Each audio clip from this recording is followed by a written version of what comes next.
नमस्कार मित्रों, मैं आचार्य सत्यदेव शास्त्री आप सभी का अपने YouTube चैनल में स्वागत करता हूं। और हम जैसा कि आप लोग जानते हैं कि निरंतर इस समय कालसर्प दोष पर वीडियो बना रहे हैं। 144 प्रकार का कालसर्प दोष होता है, जिसमें हम अभी निरंतर कालसर्प दोष पर ही वीडियो बना रहे हैं। तो आइए हम आपको बताते हैं कि ये कुंडली हमने बना करके रखी है। चतुर्थ भाव में बना शंखपाल नामक काल सर्प योग। चौथे भाव में हम बता रहे थे, तुला तक हमने आपको बता दिया है, तुला राशि तक। आज हम वृश्चिक राशि पर बताएंगे। यहाँ चतुर्थ भाव में, चौथे भाव में वृश्चिक राशि है, और वृश्चिक राशि पर यदि राहु बैठा हो, ये देखिए कि यहाँ पर 8 लिखा है। 8 का मतलब होता है वृश्चिक।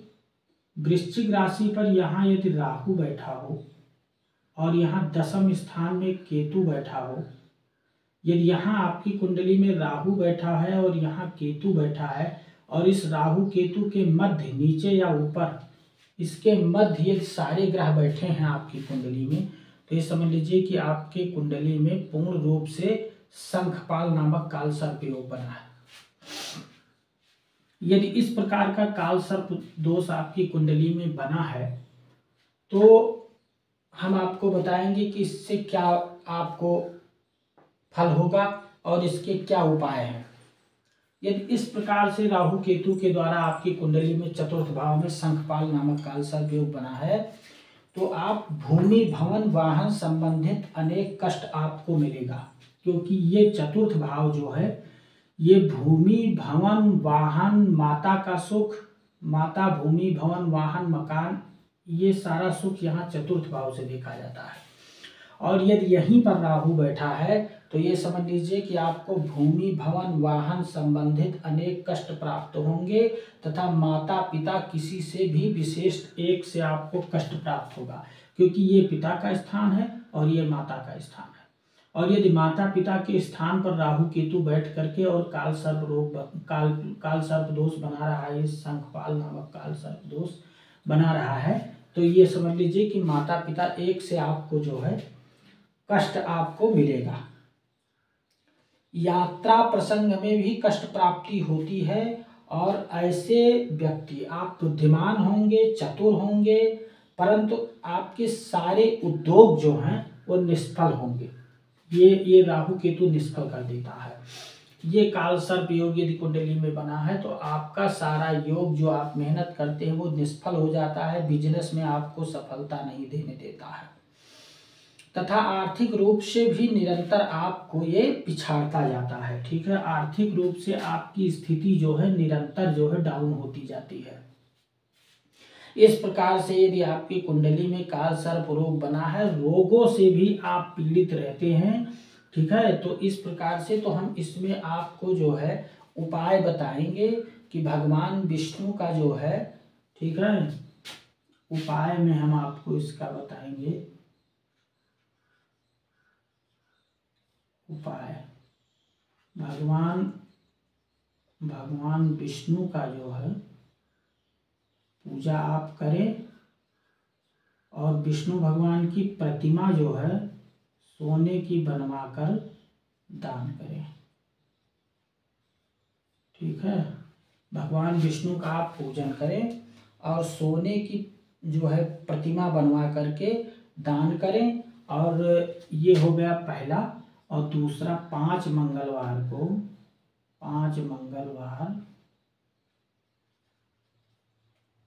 लाल वस्तु, ठीक है, लाल वस्तु आप दान करें।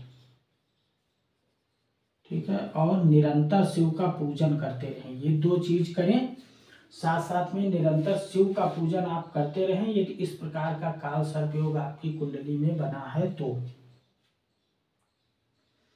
अब हम बात करेंगे धनु राशि का। यदि चतुर्थ भाव में, बगल में कुंडली हमने बना के रखी है, चतुर्थ भाव में ये धनु राशि है, ये 9 लिखा है, इसका मतलब धनु राशि है। धनु राशि है, और यदि यहाँ राहु और ये दशम स्थान में केतु बैठा है, ये चतुर्थ भाव है। यहाँ माता भवन वाहन ठीक है, मकान इसका सुख देखा जाता है और ये पिता का है, ये राज्य और पिता, ठीक है, इसका स्थान है। तो इस प्रकार से यहाँ राहु केतु बैठ करके आपके काल सर्पयोग बना रहा है। इसके मध्य ऊपर नीचे सारे ग्रह आपके विराजमान है, ऊपर या तो फिर नीचे सारे ग्रह इसके मध्य विराजमान है, तो भी आपके शंखपाल नामक काल सर्पयोग चतुर्थ स्थान में बनता है। इस प्रकार का यदि योग आपकी कुंडली में बना है तो आपका मन प्रायः विचलित रहता है, ठीक है। इस प्रकार का योग आपकी कुंडली में यदि बना है तो प्रारंभ में ही आपको धर्म, ठीक है, न मानने वाले होंगे। शुरू में आप बिल्कुल धर्म कर्म को नहीं मानेंगे, ठीक है, एक तरह से समझ लीजिए कि नास्तिक की तरह रहेंगे आप। परंतु बाद में आप जब आपकी उम्र 40-45 साल की हो जाती है, बाद में आप धर्म मार्गी हो जाते हैं, ठीक है, बाद में आपको धर्म पर विश्वास हो जाता है, धर्म कर्म करने लगते हैं। इस प्रकार से यदि आपके, क्योंकि यहाँ गुरु की राशि में राहु बैठा है, इसलिए धर्म से आपको, धर्म के मार्ग से आपको भटकाता है।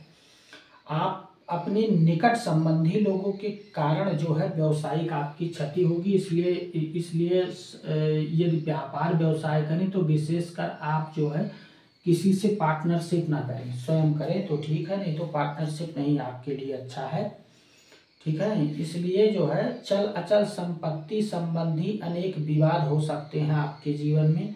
भूमि भवन के कार्यों में हानि हो सकती है, पिता के सुख में भी कमी आती है, और भूमि भवन को लेकर के आप मुकदमा वगैरह का चक्कर आपके रहेगा जीवन में, ठीक है।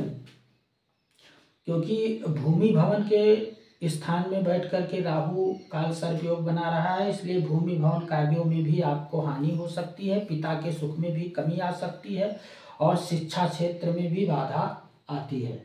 फिर भी आपको यश सम्मान की प्राप्ति होगी, ठीक है, क्योंकि गुरु के स्थान पर बैठा है।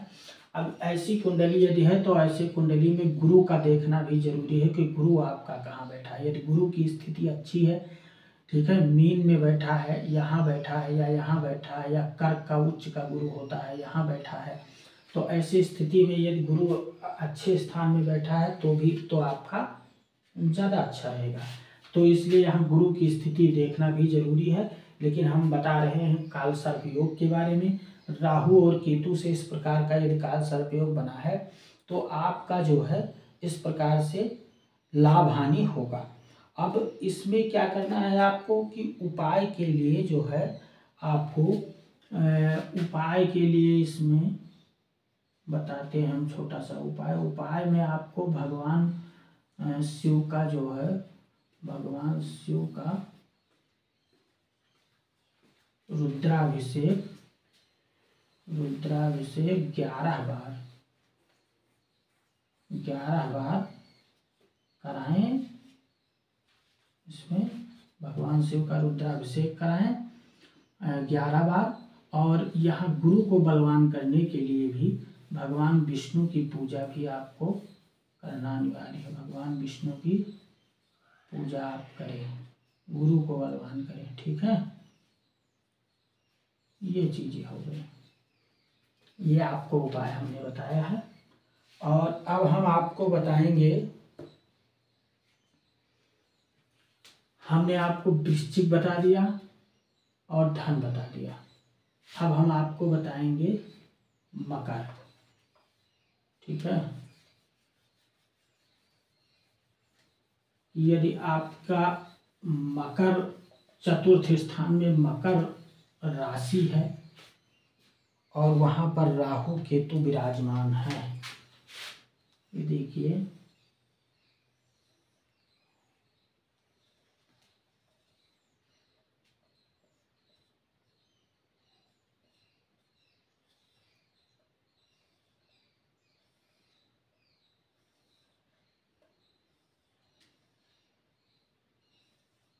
ये इस प्रकार से कुंडली है आपकी। यहाँ पर मकर है, ये 10 लिखा है, 11, 12, 1, 2, 3, 4, 5, 6, 7, 8, 9, यदि आप यहाँ 10 लिखा है, चतुर्थ भाव में आपके 10 लिखा है कुंडली में, आप कुंडली निकालिए, फिर देखिए यदि आपकी कुंडली में चतुर्थ भाव में 10 लिखा है और यहाँ राहु बैठा है, यहाँ 10 लिखा है और राहु बैठा है, यहाँ 4 लिखा है और केतु बैठा है।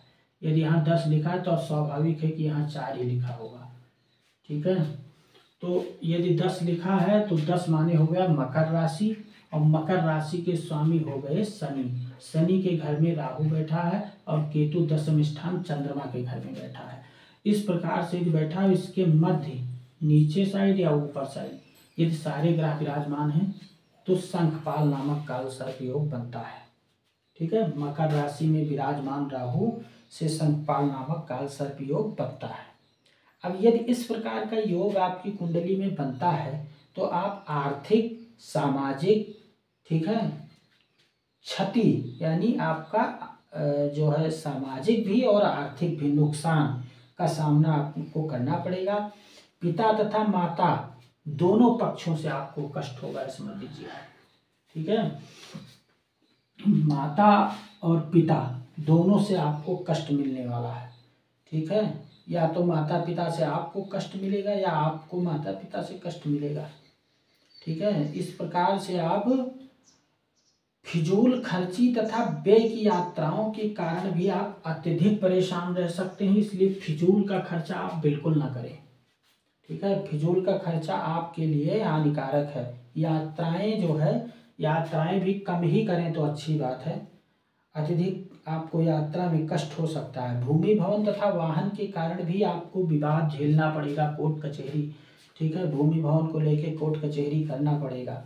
ठीक है, वाहन के कारण विवादों से आपको पीड़ा हो सकती है। ठीक है, इसलिए आप जो है सावधान रहें और लगातार ध्यान रखें, लगातार उपाय करते रहें, बराबर शिव जी का पूजन करते रहें, क्योंकि आपके व्यवसाय में भी बाधा निरंतर आ सकती है।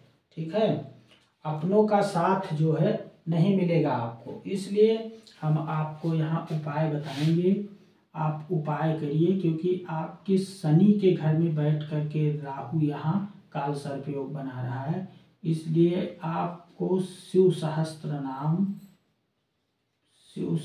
नाम का पाठ करना बहुत जरूरी है।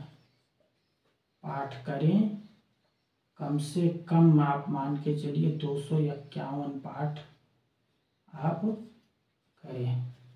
ठीक है, ये हो गया पहला आपका 251 पाठ कम से कम करें, और शिव सहस्त्र नाम का पाठ करें।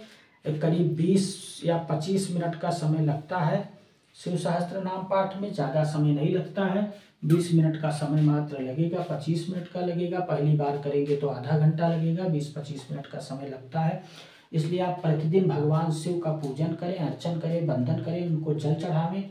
ठीक है, और तिल के तेल का दीपक जो है, तिल के तेल का दीपक, ठीक है, तिल के तेल का दीपक सायंकाल, ठीक है, सायंकाल गोधूली बेला में आप घर के सामने पीपल का वृक्ष है तो वहाँ भी जला सकते हैं, घर पे भी जला सकते हैं। इस प्रकार से आप तेल का दीपक जलाएं और आपको बहुत लाभ मिलेगा। धन्यवाद मित्रों, नमस्कार।